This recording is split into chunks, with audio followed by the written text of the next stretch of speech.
Bonjour à tous et bienvenue pour une nouvelle vidéo qui va être cette fois-ci un peu plus longue que d'habitude. J'espère évidemment que celle-ci vous plaira, même si elle est un petit peu connue puisque nous allons parler de la disparition de Yves Godard et de toute sa famille. Vous avez sûrement déjà entendu parler de cette disparition, d'ailleurs il y a la chaîne de Oria qui en avait parlé il y a à peu près un an il me semble. Et d'ailleurs cette youtubeuse va se lancer dans le Tukaim comme elle dirait.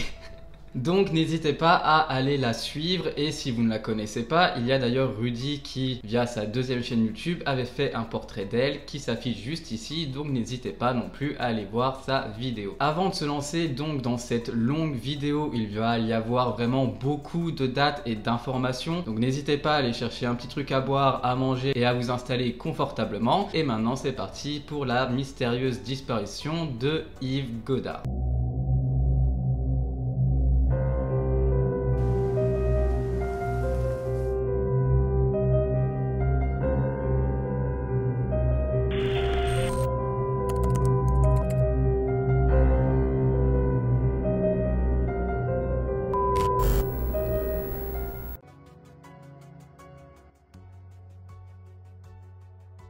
Yves Godard est un homme qui est né à Paris le 2 juin 1955 et il a grandi à Saint-Briac-sur-Mer en Ille-et-Vilaine. Dans cette région qui est donc proche de la mer, il va apprendre à naviguer et va même devenir moniteur de voile et passera donc la majorité de son enfance et de son adolescence à naviguer. En 1974, Yves va s'inscrire à la fac de médecine de la ville de Caen et 7 ans plus tard, il va s'y installer en s'associant à un autre docteur. En 1984, il va consacrer sa thèse de médecine au traitement de la sciatique par acupuncture et Yves s'intéressait énormément à la médecine traditionnelle chinoise qui, même encore maintenant, n'est pas très démocratisée dans les pays occidentaux. Lors de sa soutenance, il va avoir toutes les félicitations de la part du jury, il va même avoir une bonne note. Cependant, sa thèse, elle ne va pas du tout être diffusée, mais elle fera tout de même la une dans un hebdomadaire normand. L'article est appuyé par des photographies, même par des statistiques, mais elle sera considérée comme de la publicité par le Conseil de l'Ordre des médecins qui va même suspendre Yves Godard pendant 6 mois. Du côté sentimental, Yves Godard va avoir une première femme avec qui il va avoir 2 enfants. En 1992, Yves va de nouveau se faire suspendre par l'Ordre des médecins et cette fois-ci pendant une durée de 2 mois, donc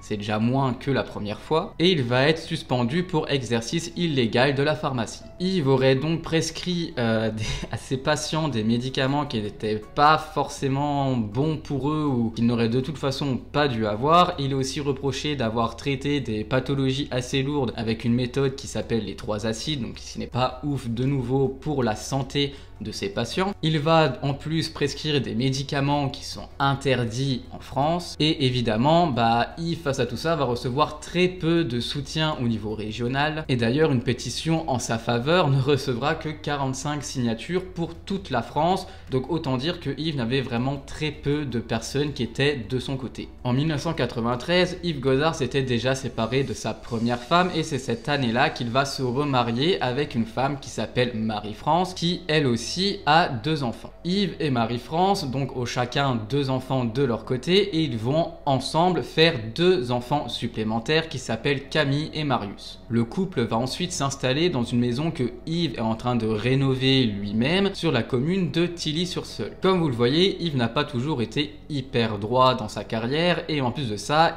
il a des problèmes avec le fisc qui ne sont d'ailleurs pas moindres. Yves est également un membre actif de la Confédération de défense des commerçants et des artisans et il aurait profité d'un système très lucratif de placement organisé par la CDCA pour amasser en toute discrétion 3 millions de francs, soit près de 460 000 euros. Donc en plus de tous ces problèmes que Yves est en train d'amasser au fil des années, certaines personnes vont même penser que leur couple, donc à Yves et Marie-France, commençait vraiment à être suspect et que Yves serait totalement sous l'emprise de Marie-France puisqu'il aurait quitté sa première femme pour se mettre avec elle, alors que ce n'est pas forcément une question d'emprise, juste simplement peut-être qu'il n'aimait plus sa première femme, qui est tombé amoureux de Marie-France, il s'est mis avec, point barre. Il n'y a pas forcément besoin d'aller chercher plus loin que ce qu'il y a sous nos yeux, mais certaines personnes vont témoigner que Marie-France aurait fait renoncer à Yves pas mal de ses passions. Yves aurait donc subi une certaine forme d'enfermement de la part de sa femme Marie-France, qui par la suite a décidé de suivre une thérapie, sauf que pas de chance, elle est tombée totalement amoureuse de son thérapeute.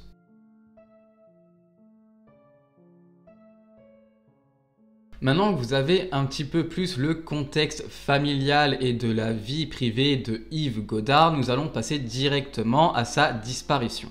Le lundi 30 août 1999, Yves Godard est âgé de 43 ans et comme à son habitude, il donne ses consultations à son cabinet médical. Le lendemain, donc le mardi 31 août 1999, Yves Godard va annuler tous ses rendez-vous médicaux, il va trier pas mal de papiers et va décider d'emmener ses 2 enfants pêcher aux étangs de Planquerie. Le 1er septembre, il va quitter la ville de Saint-Malo à bord d'un voilier du port de plaisance des Sablons, accompagné de ses 2 enfants, donc Camille et Marius, qui sont tous les 2 âgés de 6 et 4 ans. Il va expliquer à la personne qui va louer donc ce voilier qu'il a décidé d'effectuer une croisière côtière jusqu'à Perros-Guirec avec un retour prévu le 5 septembre, toujours donc 1999. Et juste avant, dans la ville de Saint-Malo, donc il a acheté des produits de nettoyage ainsi que des serpillères qu'il va laisser dans sa voiture qui sera donc sur le parking du port puisque il avait laissé tout simplement sa voiture avant de prendre le voilier et de prendre la mer avec ses enfants. Le lendemain, donc le 2 septembre, le voilier sur lequel avait pris la mère Yves ainsi que ses enfants, qui se nomme Nick, va être contrôlé entre le cap d'Erquy et le cap Fréhel par la douane maritime.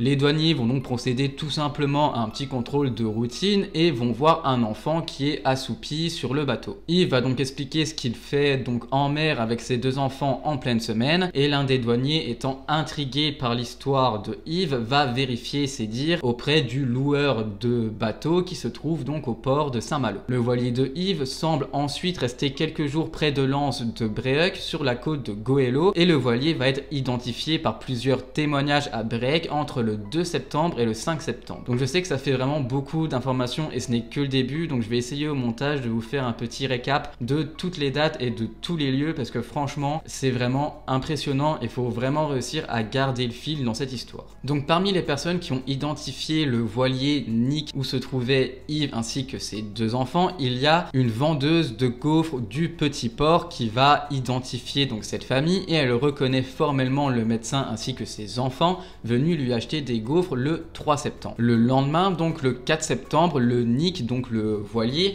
va être aperçu au loin par des randonneurs et il se trouverait près de la pointe de Minard à Plouézec. Le lendemain, donc le 5 septembre 1999, la petite annexe pneumatique du Nick va être récupérée par un chalutier et le 5 septembre correspond au jour où le voilier devait être ramené au port de Saint-Malo. La petite annexe était totalement abandonnée et était en train de dériver à une trentaine de miles des côtes de l'île de Batz, donc dans le Finistère. Et dans cette petite annexe, on va y retrouver le blouson ainsi qu'un chéquier au nom de Yves Godard. Totalement intrigué par cette découverte, la gendarmerie maritime de Roscoff va donc lancer une enquête pour disparition inquiétante concernant Yves Godard ainsi que ses 2 enfants. Le 7 septembre, les gendarmes vont donc se rendre à Saint-Malo où Yves, lui, n'est toujours pas revenu, ni avec le bateau, ni avec ses enfants, que ce soit à pied, à la nage, peu importe, on n'a aucune trace de Yves Godard et encore moins ceux de ses enfants. Ils vont donc commencer à fouiller sa voiture qui est un Volkswagen Combi et ils vont retrouver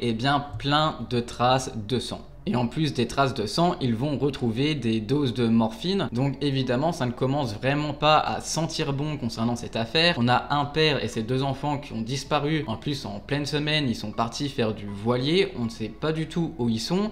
Et dans la voiture, tu retrouves du sang, de la morphine. Bref, ils savent de suite que ça ne va pas être une disparition comme les autres et que cette affaire va sûrement leur donner du fil à retordre. Le lendemain, donc le 8 septembre, la gendarmerie va tout naturellement commencer à faire une perquisition au domicile de la famille des Godard. Les gendarmes vont y découvrir également d'énormes traces de sang dans la chambre du couple, la salle de bain ainsi que dans le salon. Et concernant les traces de sang qui étaient dans la chambre, elles se trouvaient sur le matelas et ce n'étaient pas des petites taches de sang puisque la tache de sang faisait environ 40 cm et qu'elle avait transpercé une bonne couche du matelas. Et évidemment, puisque la tache était assez profonde et étendue, cela pouvait donc faire penser à une mort potentielle. 2 jours plus tard, donc le 10 septembre 1999, une information judiciaire judiciaire va être ouverte pour homicide volontaire à l'encontre donc de Yves Godard, avec ceci un mandat d'arrêt international puisqu'il a pris la mer, donc on ne sait pas, il pourrait évidemment se retrouver ailleurs, peut-être qu'il aurait traversé la Manche et serait parti au Royaume-Uni, on n'en sait encore rien à l'heure actuelle. 6 jours plus tard, on est donc le 16 septembre et les analyses de sang concernant les traces ayant été trouvées dans la voiture de Yves ainsi que dans la maison qu'ils avaient ensemble, et bien ces traces de sang ont été identifiées comme étant le sang de Marie-France Godard, donc la femme de Yves et mère de leurs 2 enfants toujours portés disparus. Ils vont donc s'interroger sur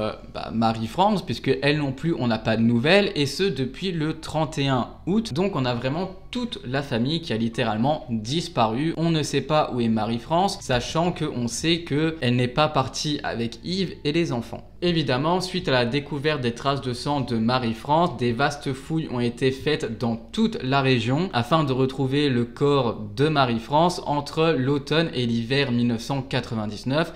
Malheureusement, aucun corps n'a été retrouvé. Et suite donc à ces recherches qui sont totalement vaines, elles vont s'interrompre en janvier 2000. On revient donc au 16 septembre, le jour où ils avaient découvert que les traces de sang étaient celles de Marie-France. Des plaisanciers vont découvrir des gilets de sauvetage qui appartenaient au bateau Nick, donc celui qui avait été emprunté par Yves et ses enfants. Et ces gilets de sauvetage ont été retrouvés au large des îles anglo-normandes de Guernesey et d'Aurigny. Quelques jours plus tard, donc cette fois on est le 23 septembre 1999, le radeau de survie pneumatique du voilier est retrouvé à moitié dégonflé sur une plage de la baie de Lyme, et qui marquera d'ailleurs un fait inhabituel puisque le toit de tôle du radeau a été découpé et en plus il est totalement manquant. Donc avant cette découverte, la gendarmerie elle avait fait l'hypothèse que Yves Godard aurait tout simplement pris la fuite à bord d'un voilier avec ses enfants après avoir assassiné sa femme Marie-France, sauf que tous ces découvertes vont commencer à semer le trouble parmi les enquêteurs, et pour cause, les experts eux vont expliquer qu'il était totalement impossible de retrouver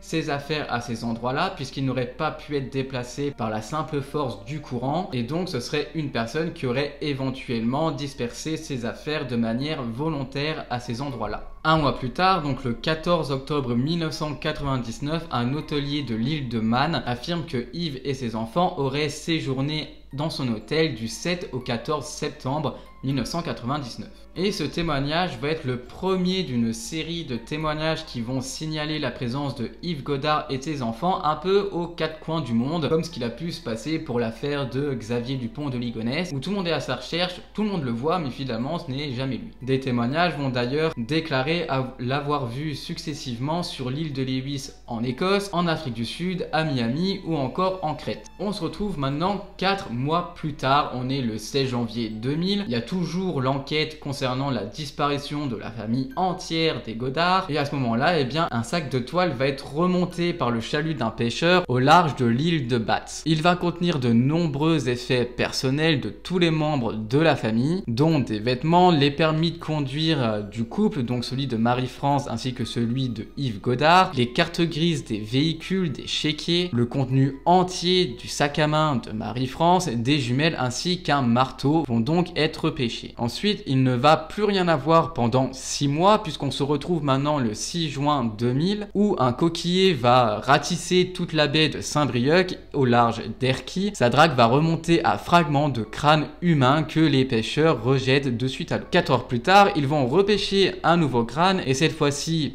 ils vont décider de le garder, heureusement. Et donc, des analyses ADN vont être faites et il s'agirait de celui de Camille, donc la fille de Yves Godard qui était âgée de seulement 6 ans. Les analyses des scientifiques vont démontrer que le crâne de Camille avait reposé à cet endroit depuis au moins le mois de février 2000, donc ça faisait déjà 4 mois que le crâne était là selon les scientifiques. Et cette découverte semble accréditer tout simplement qu'il y aurait eu un naufrage du voilier Nick et aurait donc causé la mort de ces 3 passagers, soit Yves ainsi que ses 2 enfants, Camille et Marius. Mais pour le moment, on ne sait toujours pas ce qui est arrivé à Yves et à Marius, s'ils sont toujours en vie ou non, puisque rien n'a encore été retrouvé à leur sujet. Suite à ces découvertes, évidemment la zone va être passée au peigne fin dans le but de retrouver l'épave du voilier, mais malheureusement malgré tous les dispositifs mis à disposition, on ne va toujours rien retrouver. 7 à 8 mois plus tard, on est le dimanche 11 février 2001 et la carte professionnelle de Yves Godard va être retrouvée par une promeneuse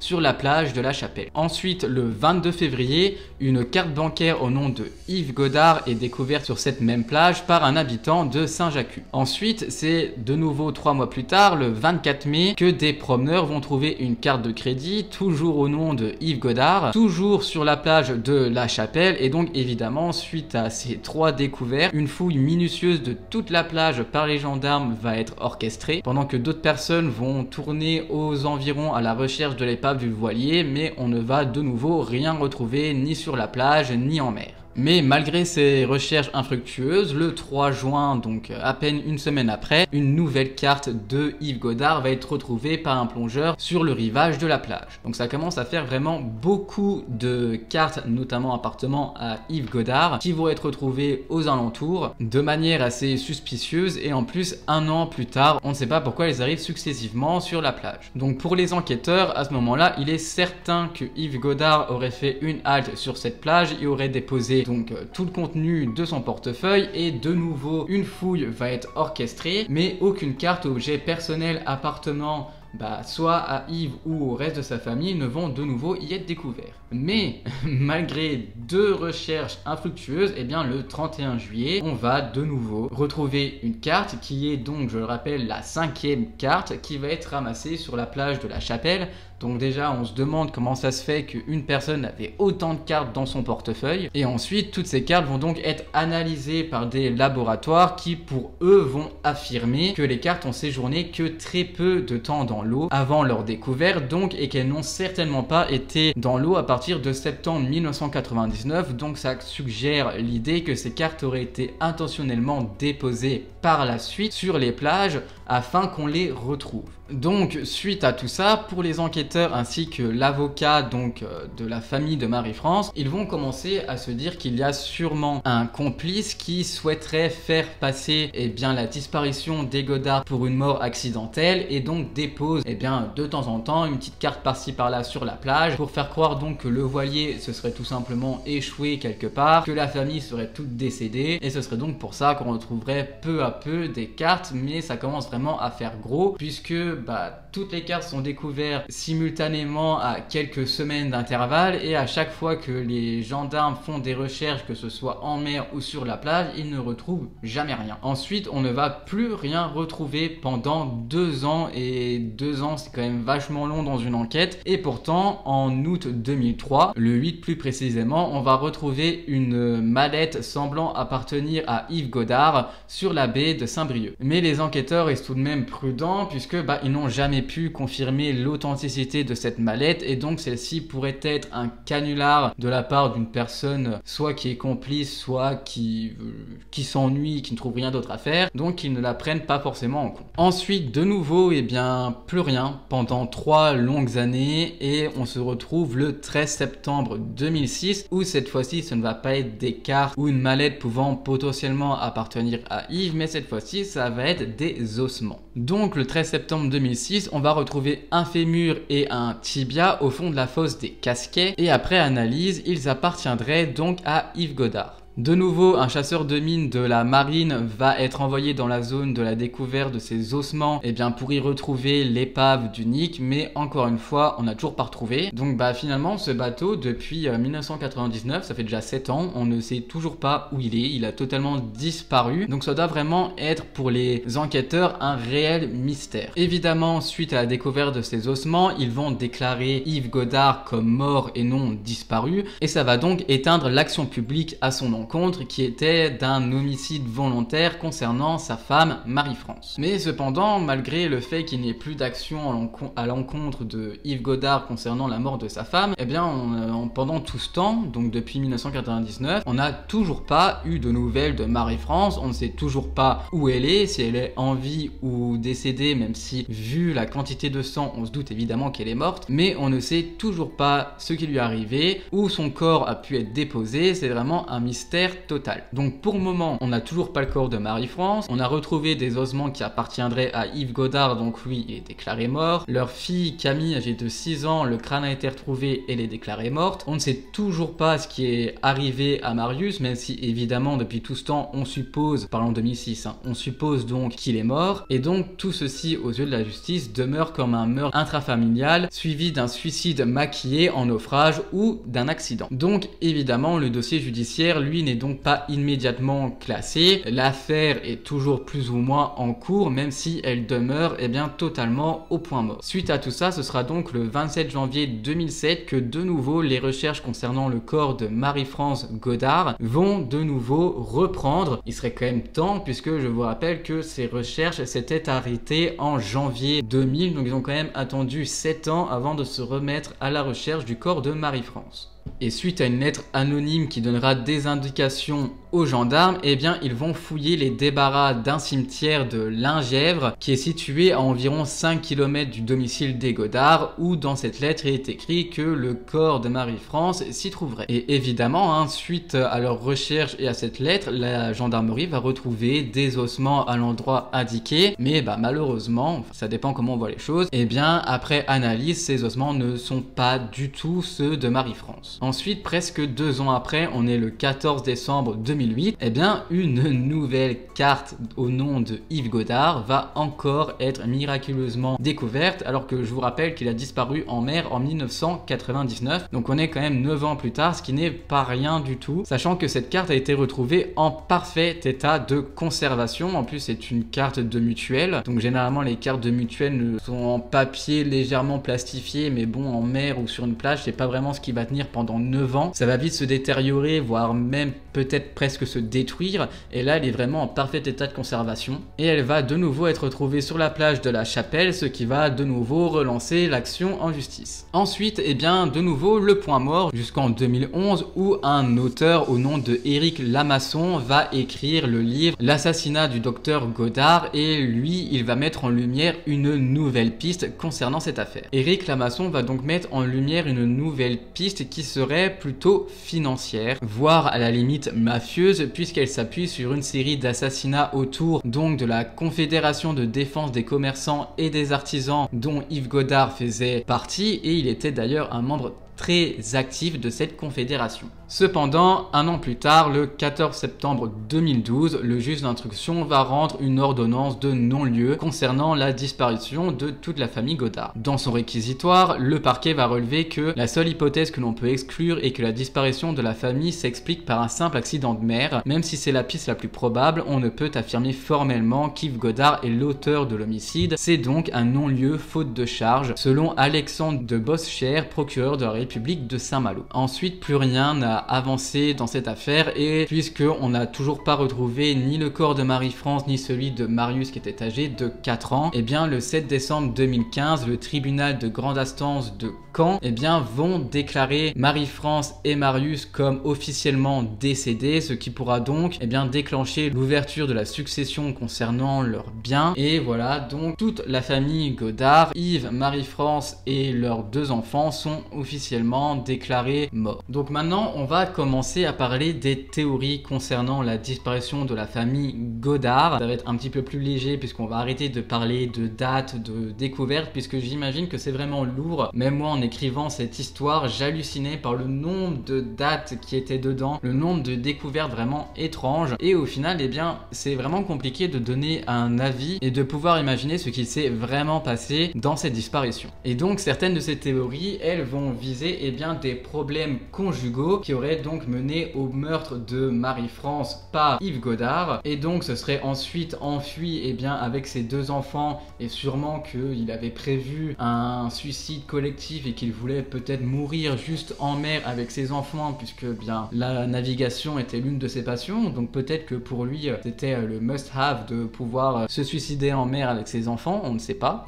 Et si les problèmes de couple ont été mis en avant dans cette théorie, c'est tout simplement puisque le couple avait bien des engueulades et qu'il y avait donc des problèmes de tromperie, puisque Marie-France avait suivi une thérapie, sauf qu'elle est tombée amoureuse de son thérapeute, donc j'imagine que ça n'a pas forcément plu à Yves, bon, peut-être pas au point de tuer sa femme, mais bon. Et certains voisins, eux, avaient déclaré avoir entendu quelques petites disputes, mais que bon voilà, ça n'était pas non plus au point de hurler et casser la vaisselle et tout ce qui s'ensuit. Ensuite, il y a d'autres théories donc concernant les problèmes d'argent. Comme expliqué au début de la vidéo, Yves avait des problèmes avec le fisc. Il avait détourné pas mal d'argent avec sa confédération. Suite à ça, peut-être qu'il aurait décidé de mettre fin à ses jours et aussi à toute la famille. Ça arrive, hein, des personnes totalement endettées qui vont tout simplement décider de décimer toute sa famille en pensant que ça va régler le problème. En soi, oui, mais bon, c'est pas comme ça qu'on fait. Donc Yves aurait peut-être voulu fuir ses problèmes d'argent. Il y a aussi évidemment la théorie d'un simple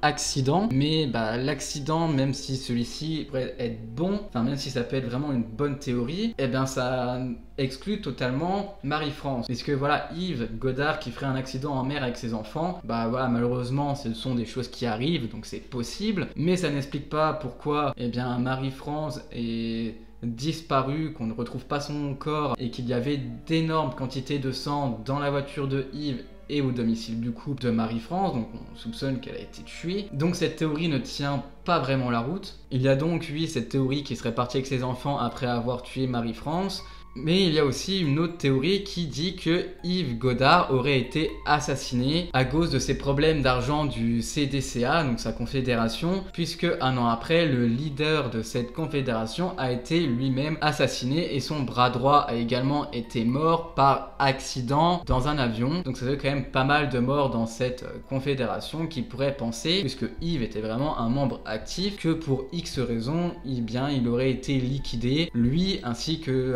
toute sa famille. Donc pourquoi pas cette personne aurait assassiné sa femme. Yves aurait décidé de prendre la fuite avec ses enfants pour se sauver de là, mais finalement ils ont été retrouvés, ils se sont fait tuer. Ou alors dans ce cas, en voulant prendre la fuite, ils auraient fait un accident en mer, parce que sûrement qu'avec la précipitation il a peut-être oublié de faire des choses et ils se sont échoués, mais encore une fois on n'a toujours pas retrouvé les débris de ce fameux voilier. Il y a beaucoup de théories, pas mal tiennent la route, mais au final on ne saura vraiment jamais ce qui s'est passé. Donc n'hésitez pas à me dire ce que vous en pensez dans les commentaires.